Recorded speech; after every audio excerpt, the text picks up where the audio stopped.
All right, hello again, everyone, and welcome back for our final session of this afternoon. It's my delight to introduce Pam Franks, class of 1956 director of the Williams College Museum of Art.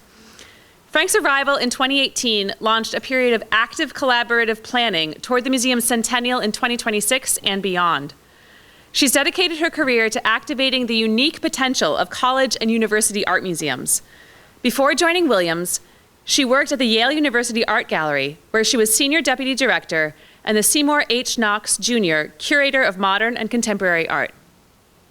At Yale, Franks played a central role in the gallery's 3-building renovation and expansion project, which was completed in 2012.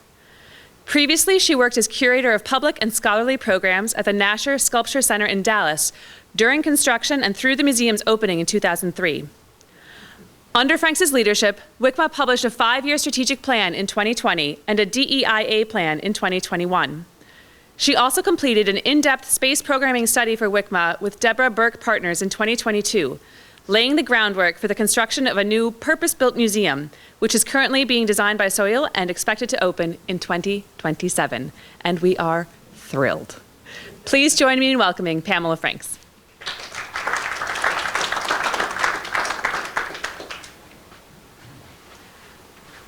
Thanks, Laura. I am so excited to be here to talk about the new WCMA and the future of this incredible museum. And I just want to sort of say I've been here now 5.5 years at Williams, almost 6 years, and it's the best job I've ever had. My professional life is sort of a Venn diagram between the modern and contemporary art realm, and I always learn so much from artists and all of the thinking that happens with artists. But the other 2 areas of focus have really been museum buildings, and every job I've had has had a major museum building project, and academic museums, so the way that museums function in higher education.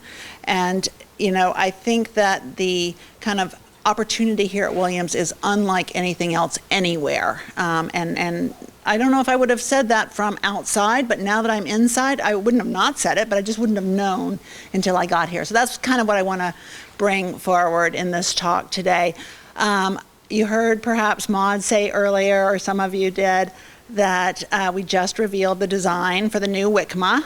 So this is new news. It really is a reveal, and I'm delighted that you're all here to share in the excitement of what the new building is going to look like and feel like, and it really is a 3-dimensional experience for students, for the community, for art. And so we're going to share that. But I thought to get started, I'd just say a few words about why the College Museum is such an exciting enterprise, and why Williams in particular is especially exciting and really differentiates itself from the field. So it's mostly about students. What really makes this all so very exciting is the energy, the inspiration, the curiosity, the questions, the ideas that students bring forward. On the screen, you can see just 3 examples of the way that we integrate students into every single thing we do at the College Museum. WCMA is a place where you learn from every different aspect of your life. So you might be doing research with a curator, looking at works from the collection up close. The students in the lower slide are from a medieval studies class, and they've translated the work from their class into a medieval feast at the museum, and it's a public program, and so they're representing not only the work that they do in their course, but also the kind of ways that the museum can embrace all the possibilities of bringing the college and the larger community together. Or in the larger slide, a philosophy salon that meets at WCMA every Thursday afternoon. So students from every major, not just philosophy, come to the museum to discuss core philosophical questions in the proximity of art and sort of get that inspiration. So all of these things, these are examples, there's 100 more examples where these came from that kind of highlight how the museum is activated, energized, and all the possibilities are opened up by students. The other thing that's really so special about the museum is the way that students teach with art. Students lead tours for teens. You can see a program here. They engage with teens who are thinking about going to college, so that's super exciting. They also do family programs and bring families together around art and lead discussions. They lead K-12 groups. And so in teaching students how to teach with art, they learn how to speak to the public, how to communicate to different audiences, how to represent the institution, how to engage with art, how to bring other people into engaging with art, and just really kind of all of these transferable skills. But at the same time, they learn as much about the museum's collection from teaching, or even more than they do from their classes. So it's just a kind of extraordinary thing to have students involved with everything the museum does. But the heart of it all is curricular. And Maud has said over and over again, and I take it as very, really important vision and guidance, and one that we're very committed to at the museum, and that is that the museum is a place of learning. It's a center of the arts, it's a center of humanities, it's a place where the arts open up what's possible for learning across every discipline on campus. So just to give you a sense of the range and the kind of scope of what we do this year. We're wrapping up the academic year now. We've worked with 33 different academic departments. So faculty from 33 different fields have come to the museum, taught with art, and kind of expanded what's possible. When you think about how students engage with art, it's as diverse as that array of disciplines and approaches and perspectives that they get across all of their courses. There's been classes in the museum every single day, 139 different classes, 200 class sessions. But at the same time, I just want to emphasize that the art department collaboration, which has always been the heart of what the museum does, is going as strong as ever. It's as deep and strong as it's ever been. And the art history department and the art department here at Williams is extraordinary for a college of this size. It has, you know the history of the art department and the incredible impact that it has had on generations of students. I'm sure many of you were transformed by your art history classes and your studio classes here, and the museum is a key partner in all of that, and it just keeps getting stronger. So right now we have one classroom where you can bring works from the collection. As we move forward, we're going to have a whole study center where you can study the collection. We do have one key program, which is Object Lab, a hybrid gallery classroom, where faculty from across departments choose works from the collection and have them installed for the whole semester. We're going to expand that as well. So really the kind of skeleton and heart and soul of what this museum does is tie into all of the learning that happens across all different disciplines. So we stand out in that way among our peers in the field, but of course some of the ways that the museum really is different and differentiates itself from other college museums is the incredible history in arts leadership. I'm just showing you a picture from the opening of our current exhibition, Emancipation, the Unfinished Project of Liberation. And I'm standing here with the three co-curators of that exhibition. And it was not an exhibition that we took on the co-organizing of because it was a Williams exhibition. We took it on because of the quality of the art, the importance and urgency of the theme. But the co-curators are Maggie Adler on the other side of the lineup from me, and she is Williams class of 99 and MA 2011. Marita Poole, next to Maggie, was a Mellon Curatorial Fellow at WCMA from 2012 to 2015. And next to her, Destiny Fillmore, is grad art class of 2023, and she was a Mellon Curatorial Fellow at the museum as well. So the kind of Williams connections that are happening in the professional world are really astonishing and deep, and it's it's mentorship across generations, and it's a really wonderful community and network of scholars in the museum field. And of course that is what this museum has been known for in so many ways, what this college has been known for in so many ways for so long. The Williams Art Mafia is one of the things you know about from outside the college. The museum leaders who have gone out into the world and really, just created incredible institutions and changed things has, just been part of our legacy for a long time, and that continues. Next to the magazine article on the Williams Art Mafia, I'm just showing you a Zoom program from a couple of years ago, thinking about arts leadership today. And so we have arts leaders from museums and other arts organizations coming together in that program. And so it continues on. And again, thinking about the important impact of this museum, these are interns from last summer. And one of the other things that really differentiates WCMA and Williams from other colleges, museums, and arts are the ways that the kinds of future leadership opportunities, the learning opportunities, expand throughout this arts ecosystem. So in our internship program, we actually have students engaging with the Clark and Mass MoCA as well as with WCMA, and then they all learn from each other across all of these different types of institutions. Because the Clark and Mass MoCA are actually quite different from WCMA. WCMA's collection is 15,000 objects. It spans history. It goes from antiquity to the present day, and it really is global. So it's much more expansive than the Clark's collection. Mass MoCA shows, of course, cutting-edge contemporary art, and the most exciting artists working was a very, very contemporary. To have these three museums in conversation with each other is an incredible resource for students, and one that we structure through WCMA to be sure that the students are learning from all of the institutions, taking full advantage of this arts ecosystem, but also learning from each other throughout. So here I just chose a picture of last summer's cohort of interns at the Clark to kind of demonstrate the point of that important ecosystem. And that brings us to the design reveal. So I have about 10, 15 more slides, and we're a small group.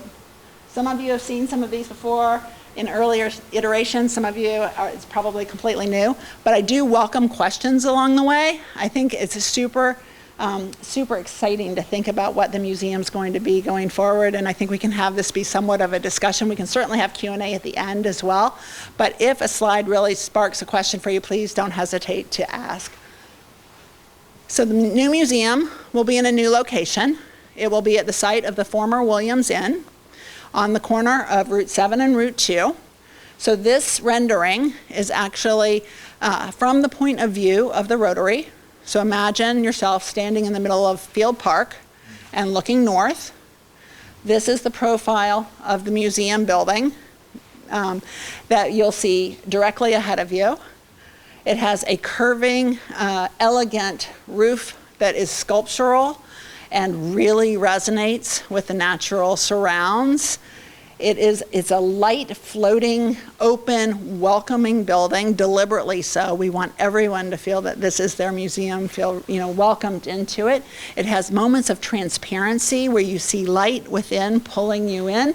I've had people sort of comment on how kind of dynamic the back and forth with the surrounds feel, and it's super exciting in that way too. It's surrounded by a kind of very generous porch, and that will draw folks in. Questions thus far? Yes? What's the material, the roof's material? Yeah, great question. So the roof is metal. It is a coated aluminum. And the aluminum, we looked at, actually it's a very interesting question. With the roof, we looked at every material you can imagine. We looked at wood, we looked at ceramic, we looked at slate, we looked at metal, we looked at stainless steel, we looked at aluminum.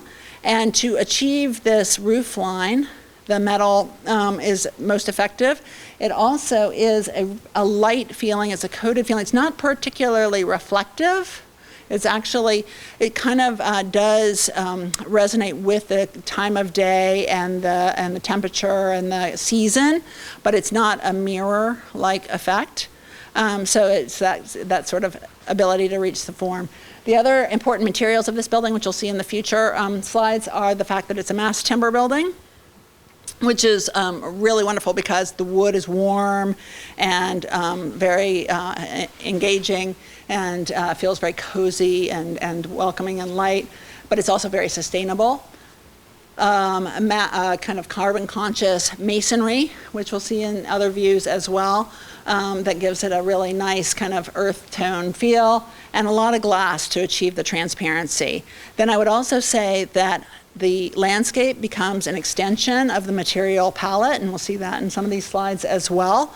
So working with flowering meadows, reforesting the edge, thinking about how the landscape becomes part of the palette of the building as well. And similarly, the way that light infuses the building at key moments, light itself becomes a material that animates the building. So this would be the approach from the southeast, from campus. And I think you can see that the roof form looks quite different from a different perspective. And as you move around the building, it shifts the whole way around, and it is in this way very, very sculptural. I'll just point here. So we're coming from the southeast, basically from Greylock Farm. And here on this end is the study center.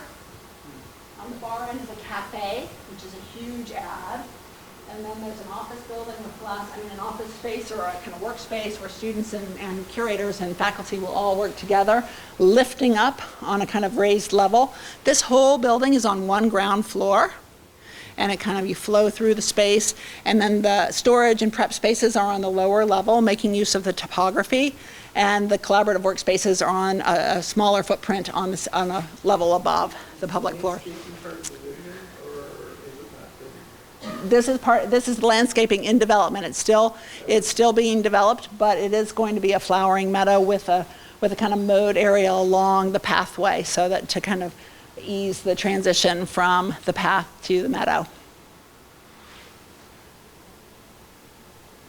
But it's deliberate that the first thing you see is the study center and the lounge, and you see people in the space through the glass wall, so you know it's a place for people, but it's also a kind of place where you can see learning happening. There's classrooms. The lounge is sort of surrounded by object study classrooms, so you can kind of see that core heart of the mission right as you walk up to it. And then I mentioned before this generous porch. So the really lovely overhang of the roof welcomes people in, protects you from the weather, offers a little bit of shade in hot days, dry and rainy days, but also helps manage the temperature inside the building, again, toward our sustainability initiatives, and also helps manage the water flow off the top when it is raining. There will be tables outside. The cafe is down at the end, as I pointed out. There will be tables outside where you can eat, study, just meet a friend, have a coffee, hang out, sit after you have a visit to the galleries, outdoor classes. It's going to be a really great indoor-outdoor space, and the way that the outdoor kind of experience then flows into the interior of the museum, and the way the museum exists in the landscape as a kind of foil to the beauty of the art. The beauty of the architecture, the beauty of the art, and the beauty of the landscape all speak to each other. So this is a more close-up of the front door. This is the south entrance. It's kind of coming up a closer view of that same perspective from the south. So whereas we were standing in the rotary looking at the full profile, now if you walk directly to the building, you'll come up to the south door like this, and you can see that the roof sort of pinches together. And I like to think of this as a kind of moment where there's concentrated energy as you enter and things are about to begin. And from there, the space sort of opens up in every direction. But again, the transparency is very welcoming, and it draws you in. The light draws you in, and you feel a sense of light and green in the heart of this building, which is really important because it's all on one ground floor, as I say. And so having the presence of plantings and green and light in the middle of it means you don't end up sort of going deep into an architectural space and sort of not knowing where you are in relation to the outside world. Yes, Jay. Is this the view from the north? This is the view from the south. So it's a closer up view. So it's the same view as this, but just a lot closer. It's a view of the entrance, not from the It's entrance? a view facing the entrance as you're about to go in. But it's interesting that you asked that question because you are almost looking into an outdoor space because there's a central courtyard in the middle.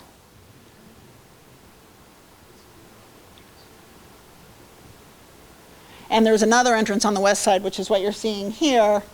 And I also included here the kind of plant palette, the flower palette that will change with the seasons and kind of really create a dynamic interaction between the architecture and the building. The west entrance is proximate to accessible parking. The parking will be in the back of the building, much as it was with the Williams Inn. There will be paths, and it's about a 1 to 2 minute walk to the west entrance, 3-minute walk around to the south entrance. So there's 2 entrances, and then they deliberately both enter into a central lobby. This is a photograph of a model that I think will give you a little bit of a sense of how the plan lays out on the ground floor. The south entry is that entrance we've been looking at, and then the west entrance is, to the far end. They both enter into that central lobby, but you can see that there's galleries all around, and then there's the courtyard. And because the first things you will see as you move into this space are works of art, whether it's sculpture in the courtyard, art in the galleries, art in the lobby. Art will be the first thing that you see. And this is the lobby. So here you see that mass timber structure really singing. The ceiling is the actual structure of the building. And so the cross laminate timber that's engineered to create this kind of dynamic curving form is revealed and becomes one of the points of architectural interest of the building. Here you see the masonry that I was talking about. There's a granite floor that's a warm sort of sand color. And this is the view out to the corner of the courtyard. The big wall here will have art on it. So there will be a very strong presence of art in every direction, as I say. There will be more seating.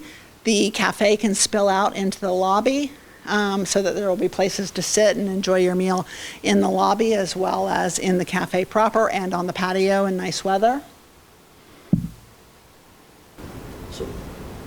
Some earlier concept sketches at least had a roof deck. That's gone away. We did think a lot about whether a roof deck would be possible, and in the end it did go away, and partly because we wanted to have all of the public program really on the ground floor, and to make the most of the gallery spaces, the classroom spaces, and the gathering spaces in a very efficient way. And then also because, looking at it realistically, the seasons that you could really use a roof deck are quite limited, and of course winter would be challenging, but even hot days of summer would be challenging for a roof deck. So we decided to shift our energy and focus it on the courtyard and the surrounding landscape and really make the most of those. But it was worth exploring. We've explored a lot of concepts along the way. Good decision. I think there's a lot of benefits maintenance-wise. There's a lot, it was worth exploring though, for sure. It's been a great process working with soil. They're a very collaborative firm, and they enjoy the conversation with the Williams community and the larger regional community. They are a small firm of 22 people. They are based in Brooklyn, but the founders have a home in Berkshire County, so they understand the climate and they understand the arts of this region. But they also are a very globally connected firm. They're a renowned firm, youngish, founded in 2008, but a renowned firm with global connections. And they always say, for a group of 22 people, it's remarkable that they speak 12 to 15 languages in the office at any given time. And that's actually informed our project really nicely, because they are connected to the larger architectural world and to the larger arts world.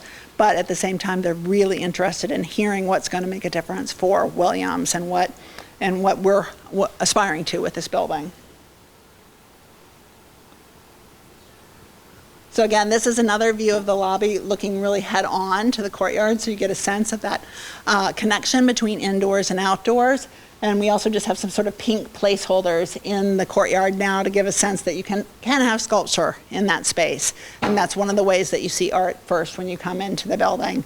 And again, just some of the plants that might be flowering in the courtyard at any given time. So there's a palette of plantings as well as of materials for the building. The galleries are going to be so special. There's 11 galleries total. They vary in size and scale. They vary in ceiling height. The range of galleries is very deliberate to our collection. So our collection, as I say, is 15,000 objects. About half of it's works on paper. Most of those are pretty modestly scaled. but we also have very large sculpture and paintings, so we need a range of gallery sizes.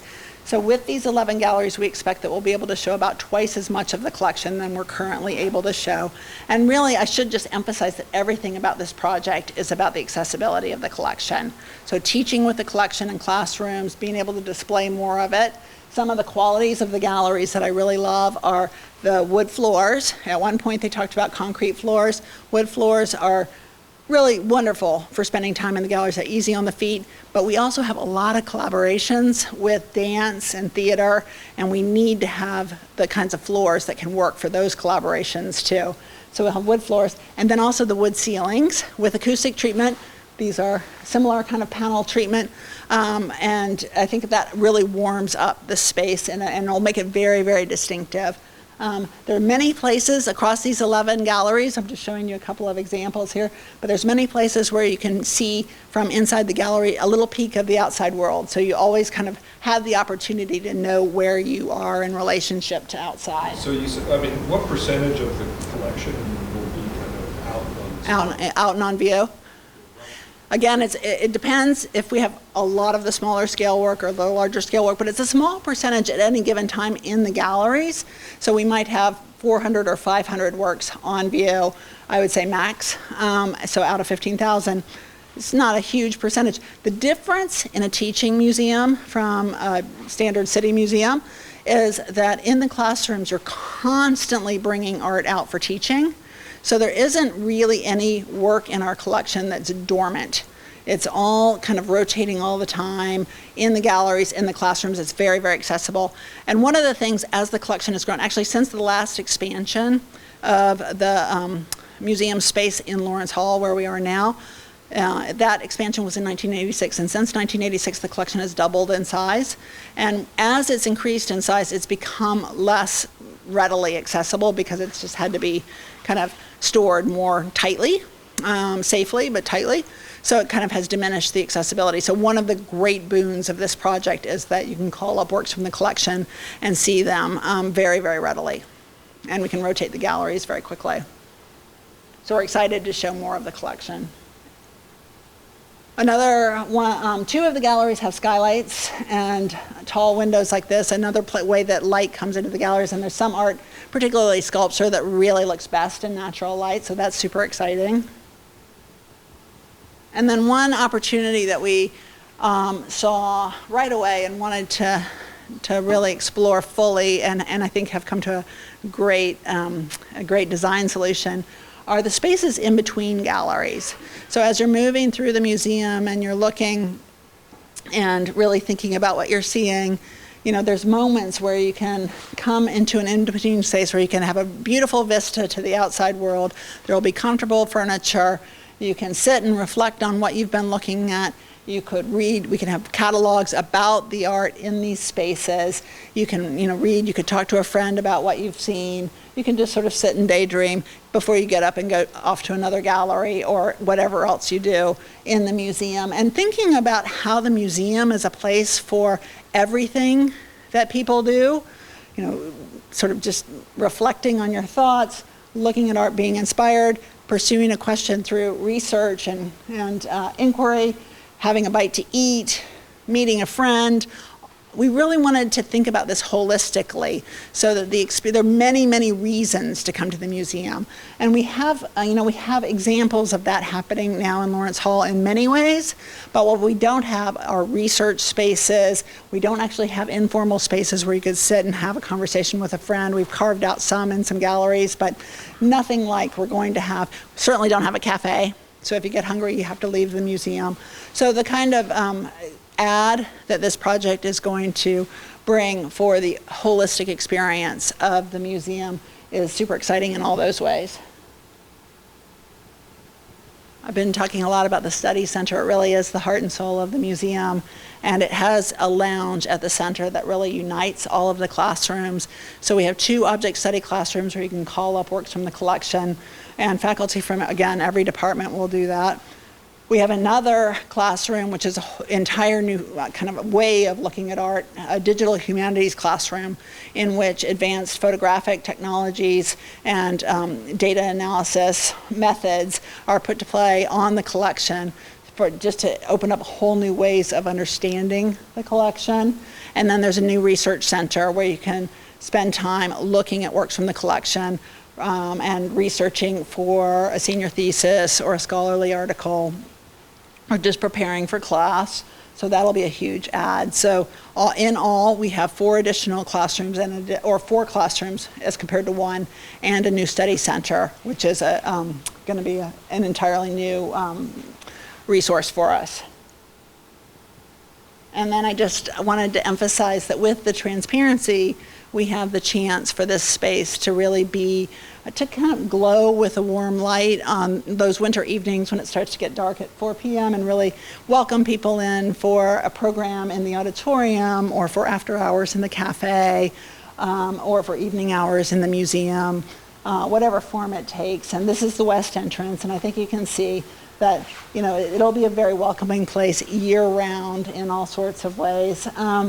And the cafe's here on the front. So I just thought I'd end with this because it's a really, I think, another nice way that light actually animates this space. In this case, artificial light, but it glows and it kind of, the building sort of floats and invites you in. And that's what we're hoping for with this museum, that not only is it a building where every single part of the building is something to learn from, and that really pitches to this arts leadership sort of function that is so distinctive of WCMA, but it is a place that's inviting and welcoming and good for whatever kinds of inspiration the audience members and visitors and students are looking for. So, so that's our design reveal, and I'm happy to go back to any of these slides with to hear questions you may have. Yes, George. Hi. Any thoughts on what's going to happen to Lawrence Hall? Yeah, great question. So we have given a lot of thought to what's going to happen to Lawrence Hall. No firm answers yet. But we do know that art history will stay in Lawrence Hall. The offices and classrooms will be refurbished. The building needs to be renovated. It really does need to be renovated.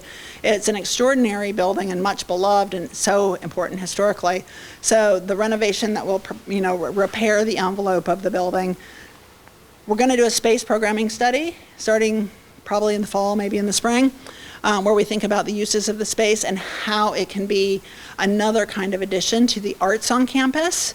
And it's possible that studio spaces for co-curricular uses, rehearsal spaces, gallery spaces for non-collection objects, and student-organized exhibitions or pop-up exhibitions, all those kinds of things will be, those are really popping up in conversation as real desires on campus. So more to come on that, but it's going to remain a very important resource and on campus, and a very important building for all of us, for sure. Yes. Hi, I'm aware of the fact that museums are very expensive to run. Yeah. Moisture management, temperature management, light, all of those kinds of things. What measures are being taken here so that the operating costs won't be like the Clarks? Yeah, no, it's such an important question, and I always say that if museums are to have a future at all, it has to be a much more sustainable future. And so we are going specifically for a sustainability goal of a Living Building Challenge Core, which is a really ambitious goal. And basically the energy use of this building is going to be about 30% of what a typical museum today of similar size and climate region uses. So the energy use is going to be much lower. And then there's water retention and reuse built into the engineering of the building.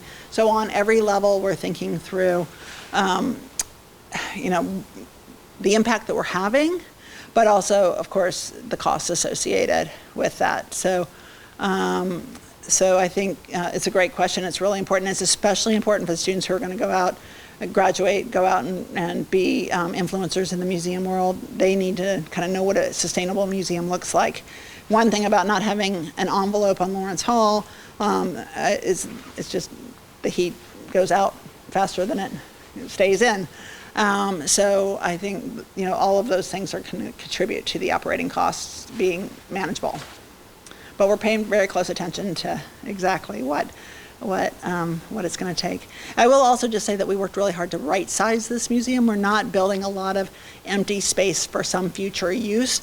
We're building spaces that can be flexible and can be used in different ways so that they're used and very dynamic all the time. It's 76,800 square feet gross, which includes all of the kind of mechanicals and the non-museum function spaces, and then 52,000 square feet for museum function. So net square footage is 52,000 square feet, which is just about exactly twice what the museum has in Lawrence Hall. Maybe a piggyback question. Can you just talk a little bit about the budget? Mm-hmm. The budget and schedule, sure. So the budget, we have a budget ceiling for this project of $175 million. And that is all in. That is construction costs at 125 and soft costs at an additional 50, so 175 total. And we have just finished design development. We expect the building to open in 2027. And so there will be about 2 years of construction after we finish construction drawings, and then a period of installation. So if all goes on the current schedule, spring of 2027, opening in time for graduation, which would be fantastic. Yeah. How have you factored in this is going to be an important draw for the public. Yeah. To come into the campus, Yeah. revenue and all that stuff. How has that sort of been factored into the design and how it would be different than the existing facility? Yeah, lots of different ways. So certainly things like there's going to be much more parking. Just the very fact that it's going to be much more visible and accessible. So all of that will contribute. The fact that everybody enters into this generous lobby and that there's amenities throughout, such as the break spaces, the cafe. We've thought about, the kind of ratio of coat room space and restroom space to the overall building size. Thought about how the flow of the galleries will function. We're able to get a pretty, I think, accurate guess of what attendance will be from the general public because we have the neighbor museums. And so it'll be a big increase because right now we're at about 35,000 people a year, and that's both for class use and general public. And I think it's very reasonable to expect it'll be more like 100,000 a year. Yeah. So some nice revenue opportunities. I think so. Yeah. I think so, yeah. And while you're in that period between, construction and moving everything over, how long will we be without WCMA, without access to the art? So we'll not be without access to the arts, actually. We're going to continue the teaching program until the very moment that we're moving the art over to the new building. So there might be a semester where it's harder to teach with art, but overall we're going to have the classroom still available and we're going to have the ground floor galleries installed, and we'll show new acquisitions, destination pieces, but also the selections from faculty from across disciplines for Object Lab. So that will continue. The fourth floor, the upper level, will close starting in January 2025, and it'll close specifically in order to do all of the collection work that we need to do to be ready for the installation and for moving into the new building. So that will mean we're not presenting a special exhibition program like we currently are, but we will have open hours in that collection workspace, and it'll be a really special time for the campus community in particular to come and kind of see the collection in its entirety rotating through as we're preparing it for the new museum. So we're really trying to lean into the once-in-a-lifetime opportunity of getting ready for the new museum as a way of really sharing the extraordinary dimensions of this collection too, while still keeping the teaching program going. Yeah. Yes, sir. I love the way the roof line echoes the mountains around. I think that's just great. And you showed some other photos or simulations of what it would look like outside. It looked like there was a lot of meadow, and the suggestion of the very flowers here, yes. Just a few weeks ago, there was a film shown here, 5 Seasons, and it featured Pete Outlaws, who designed the High Line. Oh, yeah. And the what's the park in Chicago where they're reintroducing the prairie back into the city parks and so on. Yeah. And Williams has never done much of this, of native plantings. Yeah. But this would be a fantastic opportunity to do that. And if you haven't seen this film, you should see it, because his gardens look wild like this, and they're just wonderfully alive and spectacular in all 4. He says 5 seasons. It starts in fall and goes back to fall. And even in fall, when things are dying back, he just shows the beauty of the skeletal remains and so on. So that would be a wonderful additional educational function that the museum could provide. Yeah. And I'd also be interested in knowing, I do a lot of work on natural climate solutions, and been working with people now on the type of wood structures that really are sustainable and the ones that are not. Yes. And I'd be very interested in knowing a bit more about how they're analyzing with the cross-laminated timber the minimizing the carbon impact. Yeah. This would be a great opportunity to do a careful analysis, because a lot of the claims that are made for sustainability are a lot of hand waving. Yeah. And this would be a wonderful one that could be rigorously documented. Yeah. And I'd be glad to talk to you about that afterwards. I would love that.